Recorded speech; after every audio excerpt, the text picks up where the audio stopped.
ભાડાનો ભ્રષ્ટાચાર ભુજવાસીઓના જીવન પર જોખમ બન્યો। ભૂકંપ આવશે ત્યારે હજારો લોકોના જીવ જશે।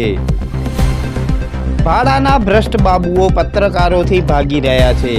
દાળમાં કાળું છે કે આખી દાળ જ કાળી છે। સજામાં આવતા અધિકારીઓ ભ્રષ્ટાચારથી કરોડો કમાયા, પરંતુ આપણા જીવ જોખમમાં મુકાયા। કાયદેસરના નકશા 20 થી 30 હજારમાં પાસ થાય છે અને ગેરકાયદેસર કામના 3 થી 7 લાખના ભાવ નક્કી થયા। ભાડાના ચેરમેનનું અધિકારીઓ સાંભળતા નથી, તો તે સામાન્ય જનતાને દાદ આપશે ખરા?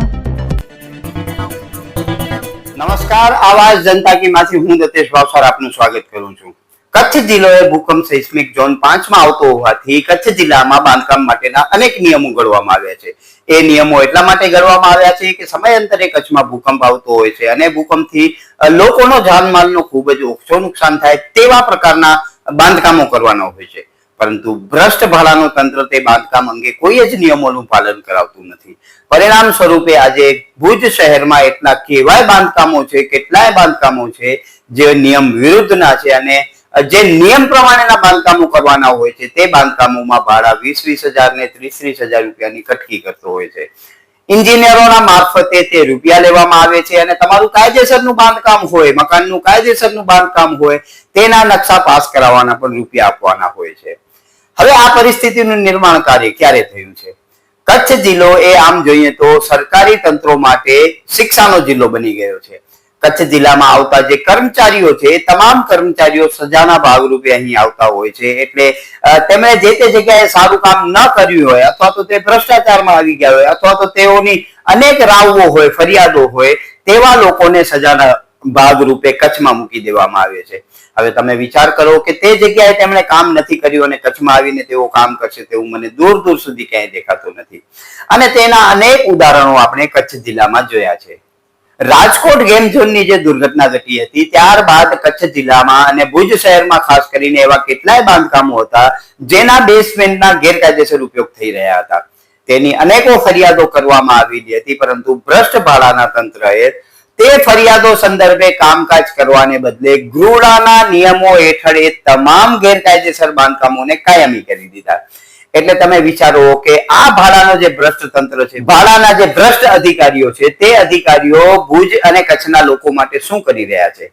તેઓ આપણે જીવતા છીએ તેમ છતાં આપણી કબરો ખોદી રહ્યા છે તેવું કહેવામાં પણ મને બિલકુલ જ સંકોચ થતો નથી, કેમ કે ભાડાનો જે મુખ્ય કામ છે એ બાંધકામના નિયમોનું પાલન કરાવવાનું છે, પરંતુ બાંધકામના નિયમો કાયદેસર હોય છે તેના 20-30 હજાર રૂપિયા દેવા પડે, તો તમે વિચારો કે ગેરકાયદેસર કામ હોય તેને કાયદેસર કરવાના કેટલા રૂપિયા આપવા પડે?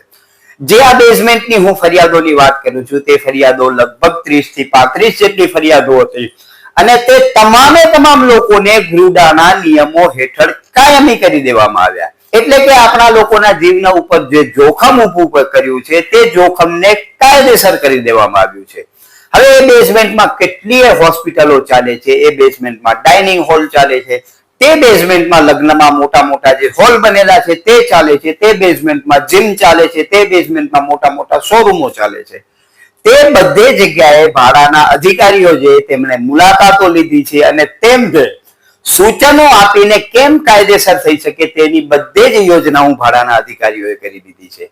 એટલે આમ જોઈએ તો ભાડાના અધિકારીઓ એમને જે બાંધકામના નિયમોનું પાલન કરાવવું જોઈએ જેથી આપણા જીવન ઉપર જોખમ ઊભું ન થાય, તેની બદલે ભાડાના અધિકારીઓ આપણા જીવન પર જોખમ ઊભું કરી રહ્યા છે। હવે આ જે ગેરકાયદેસર બાંધકામો છે એ કાયદેસર એમ તો થતા નહીં હોય। મારી જાણમાં આવ્યું છે ત્યાં સુધી આવા એક બાંધકામ જે ગેરકાયદેસર બેઝમેન્ટમાં ચાલે છે તેને કાયદેસર કરવાના 3 લાખ થી કરીને 7 લાખ રૂપિયા સુધી લેવામાં આવ્યા છે। અમારા સૂત્રો પણ એવું જણાવી રહ્યા છે કે ખૂબ જ મોટો તોડ કરવામાં આવે છે અને આ જે કટકી સેટિંગો થાય છે તે સેટિંગના કારણે તે ગેરકાયદેસર બાંધકામોને ભાડાએ ગૃહના નિયમ હેઠળ કાયદેસર કરી દીધા અને એ બાંધકામમાં આજની તારીખે ઓન પેપર કંઈક બોલતું હશે, પરંતુ એ જે મિલકતો છે તેનો ઉપયોગ આજે પણ સામાન્ય લોકોની અવરજવર થાય તેવી જગ્યાએ કરવામાં આવે છે। તમે વિચાર કરો કે જે ડાઇનિંગ હોલ છે, ડાઇનિંગ હોલ કઈ રીતે લોકોની અવરજવર વગર થઈ શકે? જીમ છે, જીમમાં તો 100% લોકોની અવરજવરો હોય, જે મોટા ઇલેક્ટ્રોનિકના શોરૂમ બનેલા છે તેનામાં પણ અવર જવર હોય, જે લગ્ન માટેના હોલ બનેલા છે તે પણ બેઝમેન્ટમાં ચાલે છે, તેનામાં પણ રોજના જ્યારે જ્યારે લગ્ન હોય ત્યારે સેંકડો લોકોની અવર જવર હોય. પરંતુ ભાડાના જે ભ્રષ્ટ અધિકારીઓ છે, જે એન્જિનિયરો છે, જે ટાઉન પ્લાનરો છે, જે મુખ્ય અધિકારીઓ છે, તેઓ માત્ર ગાંધીજીને જ ઓળખે છે અને નકદ નારાયણનો વ્યવહાર કરીને તે તમામે તમામ જે બાંધકામો છે તેને કાયમ કરી દેવામાં આવ્યા છે. વિચિત્ર વાત એ છે કે આ બધી બાબતની ફરિયાદો માનનીય કલેક્ટરશ્રીને થઈ અને કલેક્ટરશ્રીએ પણ આદેશો આપ્યા કે નિયમ અનુસાર કાર્યવાહી કરવાના. પરંતુ કલેક્ટરના આદેશોને પણ આ જે ભ્રષ્ટ બાબુઓ છે તે ગણકારતા નથી અને તમામે તમામ મિલકતોને કાયદેસર કરી આપી. તો વિચાર કરો કે સામાન્ય માણસની જે ફરિયાદ હશે તેમાં ભાડાવાળા કામ કરે ખરા? હવે સ્વાભાવિક વાત છે કે જ્યાં લાખો અને કરોડોની પ્રસાદી મળતી હોય તો સૌથી પહેલા તેમના જ કામ કરવામાં આવે, એટલે સામાન્ય લોકો છે તેમના ભાડા કોઈ જ કામ કરતું નથી. અને સૌથી મોટો કંટાળો એ છે કે જેમ આપણે પતંગ ઉડાવતા હોઈએ અને લંગરિયા નાખીને બીજાના પતંગો લૂંટીએ, એ જ રીતે ભાડાના અધિકારીઓ કોઈકનો સામાન્ય છાપરો તડકો ના આવે એના માટે છાપરો નાખેલો હોય તેમને નોટિસો દઈ દઈને આ છાપરાઓ તોડાવે છે. પરંતુ જે નિયમ વિરુદ્ધના બાંધકામો છે તેની સામે કોઈ જ કાર્યવાહી થતી નથી, કેમ કે નકદ નારાયણ ત્યાં કને આવી જાય છે. એક તરફ વિકાસની મોટી મોટી વાતો થઈ રહી છે, ગુજરાત સરકારના મોટા વિકાસની વાતો થઈ રહી છે, પરંતુ ભુજ શહેરમાં જોઈએ તો વિકાસના નામે મોટો વિનાશ થઈ રહ્યો છે અને એ પણ માત્ર ભાડાના ભ્રષ્ટ અધિકારીઓના વાંકે. હવે આ કિસ્સામાં ઉપરી અધિકારીઓ તો આદેશો આપે છે, પરંતુ જો ભાડાના અધિકારીઓ કામ ન કરતા હોય તો એનો સીધો મતલબ એ છે કે ક્યાંક ને ક્યાંક હપ્તાની હથકડીઓથી તેમના હાથ બંધાયેલા હોય છે.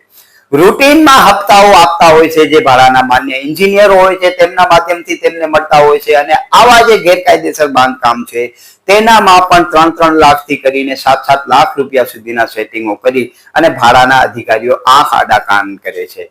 હવે એમના આંખ આડા કાન કરવાનો ભોગ છે એ ભુજના અને કચ્છના લોકો બનશે અને જ્યારે ભૂકંપ આવશે ત્યારે આપણા જ પરિજનોના મરણ થશે. તમને ભૂકંપનો ઇતિહાસ ખબર હશે કે દર 30-30, 40-40, 50-50 વર્ષે મોટા ભૂકંપો કચ્છમાં આવે છે અને એ ભૂકંપમાં આપણે હજારોની સંખ્યામાં લોકો ગુમાવી રહ્યા છીએ.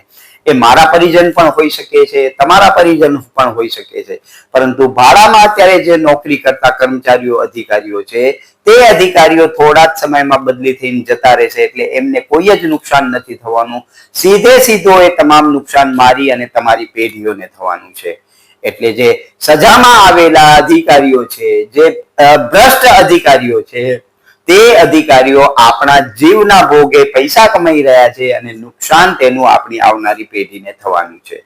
ભાડાના ભ્રષ્ટ અધિકારીઓ કર્મચારીઓ તેમના એન્જિનિયરોના મારફતે કરોડો રૂપિયા કમાય છે. એ કરોડો રૂપિયા કમાય એનું કોઈ જ વાંધો ન હોઈ શકે, પરંતુ જ્યારે આપણા જીવ ઉપર જોખમ ઊભું થાય ત્યારે આપણે જ એનો અવાજ ઉપાડવો પડશે.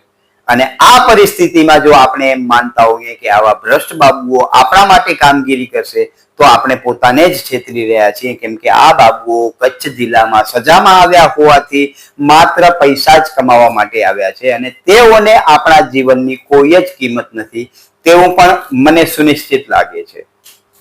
હવે સજામાં આવેલા અધિકારીઓ એટલે એક તો ઊંટ અને ઉપરથી ઉકરડે ચડેલો.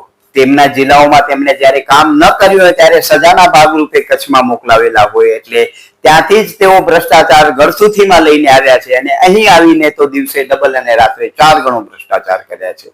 એટલે ભાડાના અધિકારી એટલે ઊંટ અને ઉપરથી ઉકરડે ચડેલા ઊંટ, એટલે કેટલા ઊંચા થઈ શકે તેની પણ આપણે ચર્ચા કરી શકીએ છીએ. તો દર્શક મિત્રો, તમે વિચારજો કે આવા ભ્રષ્ટ બાબુઓ, ભ્રષ્ટ અધિકારીઓ પોતે કરોડો કમાઈ રહ્યા છે અને મારા અને તમારા આવનારી પેઢીઓ ઉપર ખૂબ જ મોટું જોખમ ઊભી કરી રહ્યા છે. હવે આમ જ જો ચાલતું રહેશે તો આવનારા સમયમાં જ્યારે ભૂકંપ આવશે ત્યારે આપણે આપણા હજારો પરિજનોને ગુમાવશું. તેના માટે ભ્રષ્ટ બાબુઓને કોઈ જ નુકસાન નથી થવાનું, પરંતુ આપણી પેઢીઓ બરબાદ થઈ રહી છે તેવું મને આગામી દિવસોના ચિત્રો ઉપરથી દેખાઈ રહ્યું છે. નમસ્કાર, આવાજ જનતા કીમાંથી હું દતેશ ભાવસાર. તમને અમારી સ્ટોરી સારી લાગે તો લાઈક કરો, સારી ન લાગે તો અમને સૂચન આપો, પરંતુ સબસ્ક્રાઇબ કરજો જરૂર. નમસ્કાર.